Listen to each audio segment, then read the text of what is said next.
ಕೆಲವೊಮ್ಮೆ ಮನುಷ್ಯನ ಜೀವನದಲ್ಲಿ ಅಂತಹ ಸಂದರ್ಭ ಎದುರಾಗುತ್ತದೆ ಎಂದರೆ ಪರಿಸ್ಥಿತಿಗಳು ಅವನನ್ನು ಅವನದೇ ತತ್ವಗಳ ವಿರುದ್ಧ ನಿಲ್ಲಿಸಿಬಿಡುತ್ತವೆ.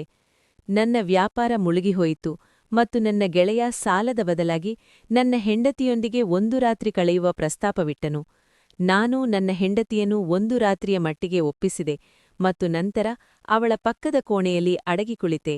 ಸ್ವಲ್ಪ ಸಮಯ ಕಳೆದ ನಂತರ ನಾನು ಅವರ ಕೋಣೆಯೊಳಗೆ ಇಣುಕಿ ನೋಡಿದೆ. ನನ್ನ ಗೆಳೆಯ ನನ್ನ ಹೆಂಡತಿಯನ್ನು ಹಿಡಿದಾಗ ನನ್ನ ಹಣೆಯ ಮೇಲೆ ಬೆವರಿನ ಹನಿಗಳು ಮೂಡಿದವು. ಏಕೆಂದರೆ ನಿಮಗೆ ತಿಳಿದಿದೆ, ಒಬ್ಬ ಗೌರವಾನ್ವಿತ ಪುರುಷನಿಗೆ ತನ್ನದೇ ಹೆಂಡತಿಯ ಸೌದಾವನ್ನು ವ್ಯಾಪಾರ ಮಾಡುವುದು ಎಷ್ಟು ಕಷ್ಟದ ಕೆಲಸ ಎಂದು. ಆದರೆ ನಾನು ಈ ವ್ಯಾಪಾರ ಮಾಡಲು ಅತೀವವಾಗಿ ಅಸಹಾಯಕನಾಗಿದ್ದೆ. ನನ್ನ ಮುಂದೆ ನನ್ನ ಹೆಂಡತಿ ಕಪ್ಪು ಬಣ್ಣದ ಸಿಲ್ಕ್ ಸೀರೆಯನಿ ಅದ್ಭುತವಾಗಿ ಕಾಣುತ್ತಿದ್ದಳು. ಅವಳ ಸುಂದರವಾದ ಹರಡಿಕೊಂಡ ಉದ್ದನೆಯ ಕೂದಲು, ಬಿಳಿ ಬಣ್ಣದ ಮೈಕಾಂತಿ ಮತ್ತು ನಾಜೂಕಾದ ನೋಟ ಯಾವಾಗಲೂ ನನ್ನ ನಿದ್ರೆಯನ್ನು ಕದಿಯುತ್ತಿದ್ದವು. ಆದರೆ ಅವಳ ಇಂದಿನ ಶೃಂಗಾರ ಬೇರೆಯವರಿಗಾಗಿತ್ತು. ಮತ್ತು ದುರಂತವೆಂದರೆ ಇದೆಲ್ಲವೂ ನನಗೆ ತಿಳಿದಿತ್ತು. ಅವಳಿಗೆ ನಾನೇ ಸ್ವತಃ ಅನುಮತಿ ನೀಡಿದ್ದೆ. ನಾನು ಅವಳ ರೂಪದ ಮೇಲೆ ಒಂದು ದೃಷ್ಟಿ ಹಾಯಿಸಿ ಕಣ್ಣು ತೆಗೆಸಿಕೊಂಡೆ. ನನ್ನ ಹೃದಯದ ಮೇಲೆ ಎಂತಹ ನೋವು ಹಾದುಹೋಗುತ್ತಿದೆ ಎಂದು ಈ ಕ್ಷಣದಲ್ಲಿ ನನಗಿಂತ ಚೆನ್ನಾಗಿ ಯಾರೂ ಬಲ್ಲವರಾಗಿರಲಿಲ್ಲ. ಹೊರಗೆ ನನ್ನ ಗೆಳೆಯನ ಗಾಡಿ ನಿಂತಿತ್ತು ಮತ್ತು ಡ್ರೈವರ್ ನನ್ನ ಹೆಂಡತಿಯ ಆಗಮನಕ್ಕಾಗಿ ಕಾಯುತ್ತಿದ್ದನು, ಅವಳನ್ನು ಹೋಟೆಲ್ ಕೋಣೆಯವರೆಗೆ ತಲುಪಿಸಲು. ಇಂದಿನ ರಾತ್ರಿ ಬಹುಶಃ ನನ್ನ ಮೇಲೆ ಒಂದು ಪ್ರಳಯದಂತೆ ಎರಗಲಿತ್ತು. ಆದರೆ ಬೆಳಗಿನ ಸೂರ್ಯ ನನ್ನನ್ನು ಎಲ್ಲಾ ಸಾಲಗಳಿಂದ ಮುಕ್ತಗೊಳಿಸಬಹುದಾಗಿತ್ತು. ಆದರೆ ಇಂದಿನ ರಾತ್ರಿ ಕಳೆಯಲೇ ಇಲ್ಲ. ರಾತ್ರಿ ಹೆಚ್ಚಾದಂತೆ ನನ್ನ ಆತಂಕ ಎಷ್ಟಿತ್ತೆಂದರೆ ಉಸಿರಾಡಲು ಸಾಧ್ಯವಾಗುತ್ತಿಲ್ಲ ಎಂದು ಅನಿಸುತ್ತಿತ್ತು. ಕಣ್ಣೆದುರು ಕೇವಲ ನನ್ನ ಹೆಂಡತಿಯ ಮುಖವಿತ್ತು.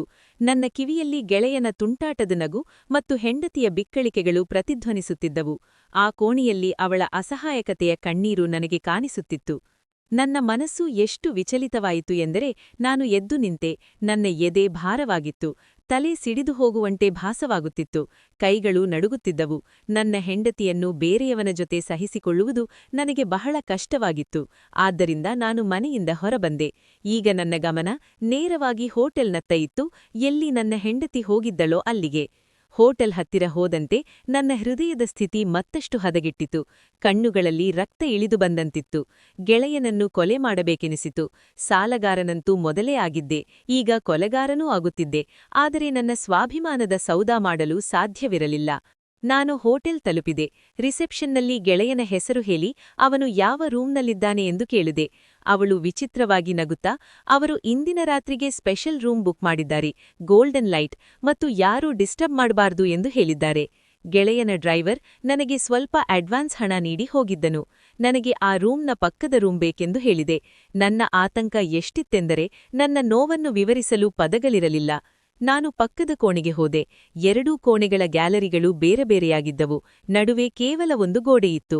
ನಾನು ಮೆಲ್ಲನೆ ಗೋಡೆಯ ಮೇಲೆ ಹತ್ತಿ ನನ್ನ ಗೆಳೆಯನ ಆ ಸ್ಪೆಷಲ್ ರೂಮ್ನ ಗ್ಯಾಲರಿಗೆ ತಲುಪಿದೆ. ನನ್ನ ಜೇಬಿನಲ್ಲಿ ಅಂದು ತೀಕ್ಷ್ಣವಾದ ಚಾಕುವಿತ್ತು ಮತ್ತು ಅವನನ್ನು ಬಿಡುವುದಿಲ್ಲ ಎಂಬ ನಿರ್ಧಾರ ಮಾಡಿದ್ದೆ. ಅದರ ಫಲಿತಾಂಶ ಏನೇ ಆದರೂ ಚಿಂತೆಯಿರಲಿಲ್ಲ. ಆದರೆ ನಾನು ಮೆಲ್ಲನೆ ಗ್ಯಾಲರಿಯ ಗಾಜಿನ ಬಾಗಿಲು ತೆರೆದು ಪರದೆಯನ್ನು ಸರಿಸಿ ಒಳಗಿನ ದೃಶ್ಯವನ್ನು ನೋಡಿದಾಗ ನನ್ನ ಪ್ರಜ್ಞೆಯೇ ತಪ್ಪಿದಂದಾಯಿತು. ನನ್ನ ಕೈಯಲ್ಲಿದ್ದ ಚಾಕು ನೆಲಕ್ಕೆ ಬಿತ್ತು. ನನ್ನ ಕೈಗಳು ನಡುಗತೊಡಗಿದವು. ನನ್ನ ಇಡೀ ಅಸ್ತಿತ್ವದ ಮೇಲೆ ಪ್ರಳಯವೇ ಬಂದಂತಾಯಿತು. ಏಕೆಂದರೆ ನನ್ನ ಹೆಂಡತಿ ಮತ್ತು ನನ್ನ ಗೆಳೆಯ. ನಾನು ರೆಸ್ಟೋರೆಂಟ್ನಲ್ಲಿ ಕುಳಿತು ಗೆಳೆಯನ ಮಾತುಗಳನ್ನು ಕೇಳಿ ಅವನ ಕಣ್ಣಿನಲ್ಲಿ ಕಣ್ಣಿಟ್ಟು ನೋಡಲು ಸಾಧ್ಯವಾಗುತ್ತಿರಲಿಲ್ಲ. ಎದುರು ಟೇಬಲ್ನ ಮೇಲೆ ಬೇರೆ ಬೇರೆ ತರಹದ ಬರ್ಗರ್ಗಳಿದ್ದವು. ಗೆಳೆಯ ನನ್ನನ್ನೇ ದಿಟ್ಟಿಸಿ ನೋಡುತ್ತಾ ಹೇಳಿದನು, ಚೆನ್ನಾಗಿ ಯೋಚಿಸು, ಯಾವುದೇ ಬಲವಂತವಿಲ್ಲ, ಸಮಯ ಬೇಕಿದ್ದರೆ ತಗೋ, ಆದರೆ ಕೇವಲ ಇಂದಿನ ರಾತ್ರಿ ಮಾತ್ರ, ಇದಕ್ಕಿಂತ ಹೆಚ್ಚು ಸಮಯ ನೀಡಲು ಸಾಧ್ಯವಿಲ್ಲ.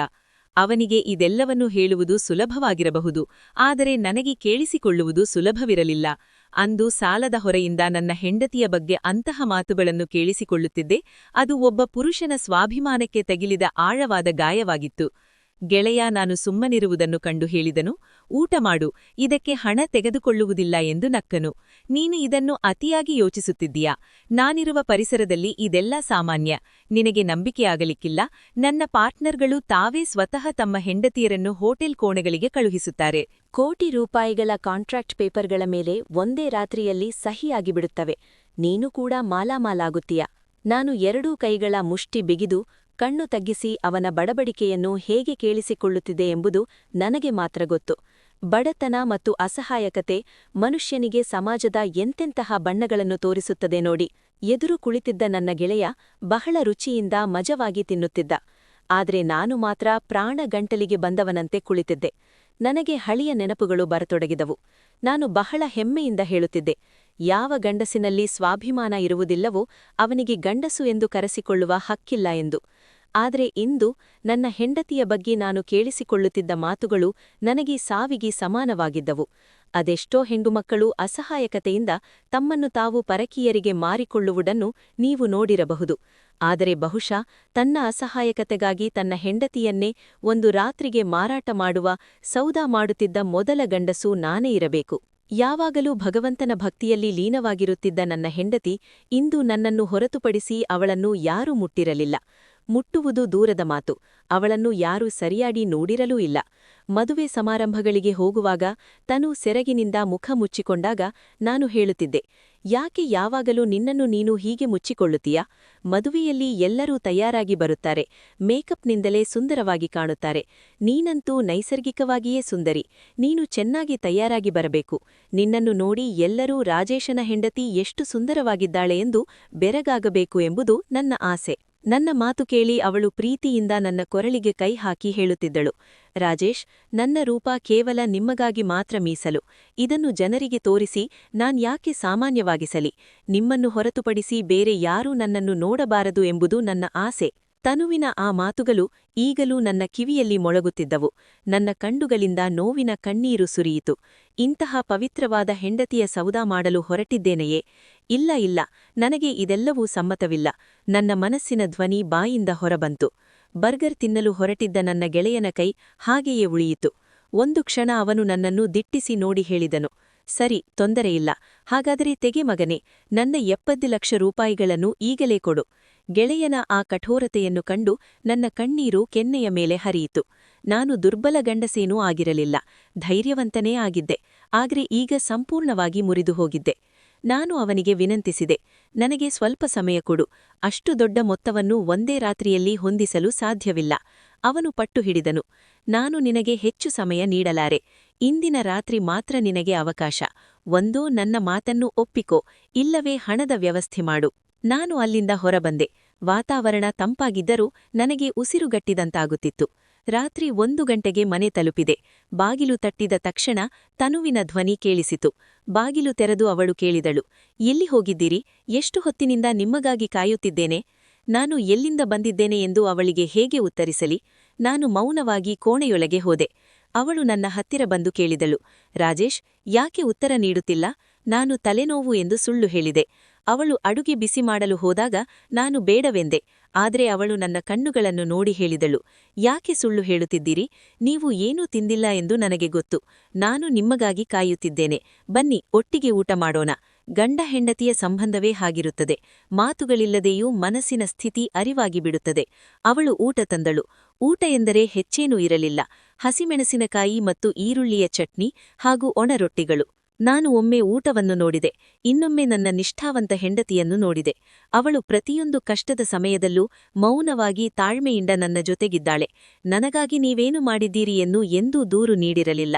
ಅವಳ ಆ ಪವಿತ್ರ ರೂಪ ಇಂದು ಕೂಡ ನನ್ನ ಹೆಮ್ಮೆಯ ವಿಷಯವಾಗಿತ್ತು. ನಾನು ಸುಮ್ಮನೆ ಕುಳಿತಿರುವುದನ್ನು ಕಂಡು ಅವಳು ತುತ್ತು ಮಾಡಿ ನನ್ನ ಬಾಯ ಹತ್ತಿರ ತಂದಳು. ಊಟ ಮಾಡಿ, ಎಲ್ಲಾ ಚಿಂತೆಗಳನ್ನು ಮರೆತುಬಿಡಿ ಎಂದಳು.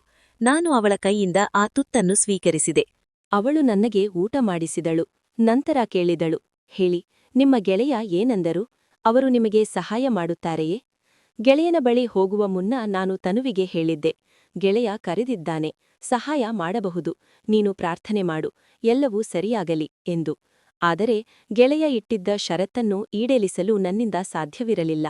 ನಾನು ಬೇಸರದಿಂದ ತಲೆಯಾಡಿಸಿ ಹೇಳಿದೆ, ಇಲ್ಲ ತನು, ಯಾವುದೇ ಸಹಾಯ ಸಿಗಲಿಲ್ಲ.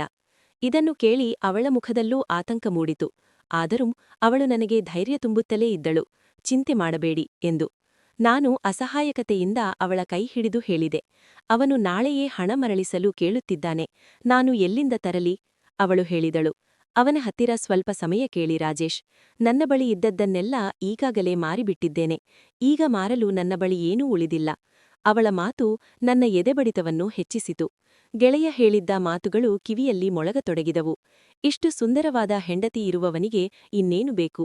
ನಿನ್ನ ಹೆಂಡತಿಯನ್ನು ಬಳಸಿಕೊಂಡರೆ ಸಾಲವೂ ತೀರುತ್ತದೆ, ನೀನು ಶ್ರೀಮಂತನಾಗುತ್ತೀಯಾ? ಈ ಮಾತು ಕೇಳಿದಾಗ ನನಗೆ ಅಸಹ್ಯವಾಗಿತ್ತು. ನಾನು ಅವನಿಗೆ ಬೈದಿದ್ದೆ. ನಿನಗೆ ಪ್ರಜ್ಞೆಯಿದೆಯೇ? ಏನು ಮಾತನಾಡುತ್ತಿದ್ದೀಯಾ? ನನ್ನ ಹೆಂಡತಿಯನ್ನು ನೀನು ಎಲ್ಲಿ ನೋಡಿದೆ? ಅದಕ್ಕೆ ಆ ಕೀಚಕ ನಗುತ್ತಾ ಹೇಳಿದ್ದ, ನೋಡುವವರಿಗೆ ಕಣ್ಣುಗಳಿರುತ್ತವೆ. ಅವಳು 7 ಪರದೆಗಳ ಹಿಂದೆ ಅಡಗಿದ್ದರೂ ನಾನು ನೋಡಬಲ್ಲೆ. ಹೆಂಡತಿಯನ್ನು ಎಲ್ಲಿ ನೋಡಿದೆ ಎಂಬುದು ಮುಖ್ಯವಲ್ಲ. ಸೌದಾ, ವ್ಯಾಪಾರ. ನಿನಗೆ ಇಷ್ಟವಿದ್ದರೆ ಹೇಳು. ಕೆಲವೇ ರಾತ್ರಿಗಳು ನಿನ್ನ ಹೆಂಡತಿ ನನ್ನ ಮರ್ಜಿಯಂತೆ ನಡೆದರೆ ನಿನ್ನ ಸಾಲ ತೀರುತ್ತದೆ. ನಿನ್ನನ್ನು ಮಾಲಾಮಾಲ್ ಮಾಡುತ್ತೇನೆ. ಅವನು ಎಷ್ಟು ನಿರ್ಲಜ್ಜ ಮತ್ತು ಅಧಮನಾಗಿದ್ದ ಎಂದರೆ, ನಾನು ಸಾಲದಾರನಾಗಿರದಿದ್ದರೆ ಖಂಡಿತ ಅವನನ್ನು ಅಲ್ಲೇ ಕೊಂದು ಹಾಕುತ್ತಿದ್ದೆ. ಆದರೆ ಈ ಪಾಪಿ ಸಾಲಗಾರರಿಗೆ ಸಮಾಜದಲ್ಲಿ ಕವಡೆ ಕಾಸಿನ ಕಿಮ್ಮತ್ತೂ ಇರುವುದಿಲ್ಲ. ಹಾಗಾಗಿ ಯಾರು ಬೇಕಾದರೂ ಏನನ್ನಾದರೂ ಆಡಬಹುದು. ರಾತ್ರಿಯಿಡೀ ಇದನ್ನೇ ಯೋಚಿಸಿ ಯಾವಾಗ ನಿದ್ರಿಸಿದೆವೋ ತಿಳಿಯಲಿಲ್ಲ. ಆದರೆ ಬೆಳಿಗ್ಗೆ ಯಾರೋ ಬಾಗಿಲನ್ನು ಬಲವಾಗಿ ಬಡಿಯುವ ಸದ್ದಿಗೆ ನಾವಿಬ್ಬರೂ ಎಚ್ಚರಗೊಂಡೆವು. ನಾನು ಬಾಗಿಲು ತೆರೆದಾಗ ಎದುರಿಗೆ ನನ್ನ ಗೆಳೆಯ ಪೊಲೀಸರೊಂದಿಗೆ ನಿಂತಿದ್ದನು. ನನ್ನನ್ನು ಬಂಧಿಸಲು ಬಂದಿದ್ದರು. ಅವನು ಇನ್ಸ್ಪೆಕ್ಟರ್ಗೆ ಹೇಳುತ್ತಿದ್ದ, ಈ ವ್ಯಕ್ತಿ ನನ್ನ ಹಣ ಕೊಟ್ಟಿಲ್ಲ. ಇವನ ಬಳಿ 1 ಪೈಸೆ ಕೂಡ ಇಲ್ಲ. ಇವನಿಗೆ ಸಮಯ ಕೊಡಬಾರದು. ಕೂಡಲೇ ಜೈಲಿಗೆ ಹಾಕಿ ಎಂದು. ಪೊಲೀಸರು ನನಗೆ ಕೈಕೋಳ ತೊಡಿಸುವಷ್ಟರಲ್ಲಿ ತನೂ ಓಡಿ ಬಂದಳು. ದೇವರೇ, ದಯವಿಟ್ಟು ನನ್ನ ಪತಿಯನ್ನು ಕರೆದುಕೊಂಡು ಹೋಗಬೇಡಿ. ಅವರು ಮೋಸಗಾರರಲ್ಲ. ನಮಗೆ ಸ್ವಲ್ಪ ಸಮಯ ಕೊಡಿ. ಪೈ ಹಣವನ್ನು ಮರಳಿಸುತ್ತೇವೆ ಎಂದು ಬೇಡಿಕೊಂಡಳು. ಇದನ್ನು ಕೇಳಿ ಅವನು ನಗುತ್ತ ಹೇಳಿದನು, ನಾನು ಇವನಿಗೆ ಬಹಳ ಸುಲಭದ ದಾರಿ ತೋರಿಸಿದ್ದೆ. ಆದರೆ ನಿನ್ನ ಪತಿಗೆ ಅದು ಇಷ್ಟವಿಲ್ಲ. ನಂತರ ಅವಳ ಕಡೆ ತಿರುಗಿ ಕೇಳಿದನು, ಇವನ ಹತ್ತಿರ ಹಣ ಕೊಡಲು ಏನೂ ಇಲ್ಲ. ನೀನೇ ಹೇಳು, ನೀನು ನನ್ನ ಸಾಲ ತೀರಿಸುತ್ತೀಯಾ? ತನು ಹೇಳಿದಳು, ನಾನು ಜನರ ಬಟ್ಟೆ ಹೊಲಿಯುತ್ತೇನೆ. ತಿಂಗಳಿಗೆ ಎಷ್ಟು ಸಾಧ್ಯವೋ ಅಷ್ಟು ಹಣ ನೀಡುತ್ತೇನೆ. ಇದನ್ನು ಕೇಳಿ ಅವನು ವ್ಯಂಗ್ಯವಾಗಿ ನಕ್ಕು ಹೇಳಿದನು, ನನಗೆ ಬರಬೇಕಿರುವುದು 70 ಲಕ್ಷ ರೂಪಾಯಿ, 70,000ವಲ್ಲ. ನಂತರ ಇನ್ಸ್ಪೆಕ್ಟರ್ಗೆ ಸನ್ನೆ ಮಾಡಿದನು, ಇವನನ್ನು ಜೈಲಿಗೆ ಹಾಕಿ ಎಂದನು. ನನ್ನ ಪತ್ನಿ ತನು ಸೆರಗಿನಿಂದ ಮುಖ ಮುಚ್ಚಿಕೊಂಡು ಹೊರಬಂದು ಅವನ ಕಾಲಿಗೆ ಬಿದ್ದು ಬೇಡಿಕೊಂಡಳು, ದೇವರೇ, ದಯವಿಟ್ಟು ನನ್ನ ಪತಿಯನ್ನು ಬಂಧಿಸಬೇಡಿ. ಅವನು ಹೇಳಿದನು, ಸರಿ, ನಿನ್ನ ಪತಿ ನನ್ನ ಷರತ್ತನ್ನು ಒಪ್ಪಿಕೊಂಡರೆ ಇವನನ್ನು ಬಿಡುತ್ತೇನೆ ಎಂದು. ತನು ನನಗೆ ಹೇಳಿದಳು, ನೀವು ಯಾಕೆ ಇವರ ಷರತ್ತನ್ನು ಒಪ್ಪಿಕೊಳ್ಳಬಾರದು? ನಾನು ಕಠಿಣವಾಗಿ ಹೇಳಿದೆ, ತನು, ನಿನಗೆ ಏನೂ ತಿಳಿಯಲ್ಲ. ನೀನು ಒಳಗೆ ಹೋಗು. ಆ ಷರತ್ತೊಪ್ಪಲು ಸಾಧ್ಯವಿಲ್ಲ. ಆದರೆ ತನುವಿಗೆ ನನ್ನ ಬಂಧನವನ್ನು ಸಹಿಸಲು ಸಾಧ್ಯವಾಗುತ್ತಿರಲಿಲ್ಲ. ಅವಳು ಆ ಗೆಳೆಯನಿಗೆ ಹೇಳಿದಳು, ಚೌಧರಿ ಸಾಹೇಬರೇ, ನಾನು ರಾಜೇಶನ್ನು ಒಪ್ಪಿಸುತ್ತೇನೆ. ನಿಮ್ಮ ಪ್ರತಿಯೊಂದು ಷರತ್ತನ್ನು ನಾನು ಪೂರೈಸುತ್ತೇನೆ. ದೇವ್ರೇ, ದಯವಿಟ್ಟು ಇವರನ್ನ ಪೊಲೀಸ್ ಸ್ಟೇಷನ್ಗೆ ಕರೆದುಕೊಂಡು ಹೋಗಬೇಡಿ. ನನ್ನ ಗೆಳೆಯ ಪೊಲೀಸರಿಗೆ ಸನ್ನೆ ಮಾಡಿದಾಗ ಅವರು ತಮ್ಮ ಗಾಡಿಯಲ್ಲಿ ಕುಳಿತು ಹೊರಟು ಹೋದರು. ನನ್ನ ಗೆಳೆಯ ಹೇಳಿದನು, ಒಳಗೆ ಹೋಗಿ ಮಾತನಾಡೋಣ. ಅವನು ಮನೆಯೊಳಗೆ ಬಂದನು. ಅವನ ಹಿಂದೆ ನಾನು ಮತ್ತು ತನು ಕೂಡ ಹೋದೆವು. ಆದರೆ ಈ ಬಾರಿ ನನ್ನ ಗೆಳೆಯ ನನ್ನ ಜೊತೆ ಮಾತನಾಡದೆ ನೇರವಾಗಿ ತನುವಿನ ಜೊತೆ ಮಾತನಾಡತೊಡಗಿದನು. ನಾನು ಮೊದಲೇ ರಾಜೇಶನಿಗೆ ಹೇಳಿದ್ದೆ, ಮಧ್ಯದ ದಾರಿಯೊಂದನ್ನು ಆರಿಸಿಕೋ ಎಂದು. ಆಗ ನಿಮ್ಮ ದಿನಗಳೇ ಬದಲಾಗುತ್ತಿದ್ದವು. ವಿಷಯವೇನೆಂದರೆ, ಹಣದ ವಿಚಾರದಲ್ಲಿ ನಾನು ಬಹಳ ಕೆಟ್ಟ ಮನುಷ್ಯ. ನನ್ನ ನಷ್ಟವನ್ನು ನಾನು ಸಹಿಸುವುದಿಲ್ಲ ಎಂದು ಬಹಳ ನೀಚತನದಿಂದ ತನ್ನ ಗುಣವನ್ನು ಪ್ರದರ್ಶಿಸಿದನು. ತನು ಕೇಳಿದಳು, ನೀವೇ ಹೇಳಿ, ರಾಜೇಶೀಗ ಏನು ಮಾಡಬೇಕು?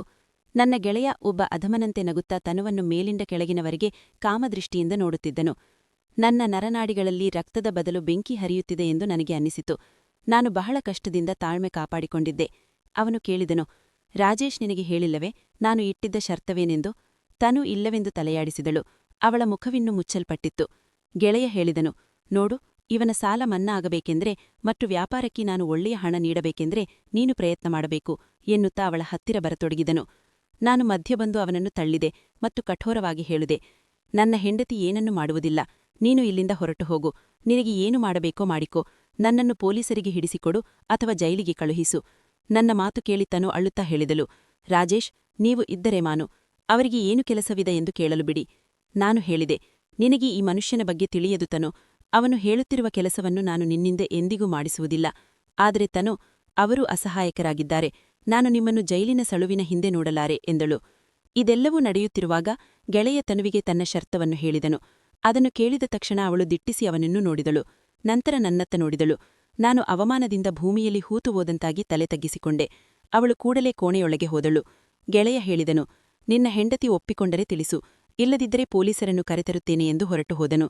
ನಾನು ಕೋಣೆಯೊಳಗೆ ಹೋಗುವ ಧೈರ್ಯ ಮಾಡಿಲ್ಲ. 2 ಗಂಟೆಯ ನಂತರ ತನು ಹೊರಬಂದಳು. ಅತ್ತು ಅವಳ ಕಣ್ಣುಗಳು ಬಾತಿದ್ದವು. ಅವಳು ನನ್ನ ಪಕ್ಕ ಕುಳಿತು ಹೇಳಿದಳು, ನಿಮ್ಮ ಗೆಳೆಯನಿಗೆ ಸಮ್ಮತಿ ನೀಡಿ. ನಾನು ಆಘಾತದಿಂದ ಅವಳನ್ನು ನೋಡಿದೆ. ತನುವಿನಿಂದ ನಾನು ಈ ಉತ್ತರವನ್ನು ನಿರೀಕ್ಷಿಸಿರಲಿಲ್ಲ. ತನು, ನನ್ನಿಂದ ಇದು ಅಸಾಧ್ಯ. ನಾನು ನೀಡಲಾಗದ ಇಂತಹ ಪರೀಕ್ಷೆಯನ್ನು ನನ್ನಿಂದ ಕೇಳಬೇಡ ಎಂದೆ. ಅವಳು ಹೇಳಿದಳು, ನಾನು ನಿಮ್ಮನ್ನು ಜೈಲಿನಲ್ಲಿ ನೋಡಲಾರೆ. ಒಂದು ವೇಳೆ ನೀವು ಜೈಲಿಗೆ ಹೋದರೆ ನನ್ನ ಕಥೆಯೇನು? ನಾನು ಇಲ್ಲಿ ಏಕಾಂಗಿಯಾಗಿ ಸುರಕ್ಷಿತವಾಗಿರಲು ಸಾಧ್ಯವೇ? ತನುವಿನ ಮಾತು ಸರಿಯಾಗಿತ್ತು. ನಾನು ಜೈಲಿಗೆ ಹೋದರೆ ಅವಳ ರಕ್ಷಣೆ ಮಾಡುವವರು ಯಾರೂ ಇರಲಿಲ್ಲ. ಅನಿವಾರ್ಯವಾಗಿ ನನ್ನ ಸ್ವಾಭಿಮಾನವನ್ನು ನಾನೇ ಕೊಂದು ಗೆಳೆಯನಿಗೆ ಫೋನ್ ಮಾಡಿ ಒಪ್ಪಿಗೆ ನೀಡಿದೆ. ಅವನು ಬಹಳ ಸಂತೋಷಪಟ್ಟನು. ಮರುದಿನವೇ ಅವನು ತನ್ನ ಡ್ರೈವರ್ ಮೂಲಕ ಅದ್ದೂರಿಯಾದ ಬಟ್ಟೆಗಳನ್ನು ಕಳುಹಿಸಿಕೊಟ್ಟನು. ತನು ಅವುಗಳನ್ನು ಧರಿಸಿ ಡ್ರೈವರ್ ಜೊತೆ ಹೋಟೆಲ್ಗೆ ಹೊರಟಳು. ಅವಳು ಹೋದ ನಂತರ ನನಗೆ ಚಡಪಡಿಕೆ ಶುರುವಾಯಿತು. ಹಾಗಾಗಿ ನಾನು ಕೂಡ ಓಡಿ ಹೋಗಿ ಹೋಟೆಲ್ ತಲುಪಿದೆ. ಗೆಳೆಯ ಕೊಟ್ಟಿದ್ದ ಅಡ್ವಾನ್ಸ್ ಹಣದಿಂದ ಅವಳ ರೂಮಿನ ಪಕ್ಕದ ರೂಮ್ ಪಡೆದೆ. ಗ್ಯಾಲರಿಯಿಂದ ಒಳಗೆ ಇಣಿಕಿ ನೋಡಿದಾಗ ನನ್ನ ಪ್ರಜ್ಞೆಯೇ ತಪ್ಪಿಹೋದಂತಾಯಿತು.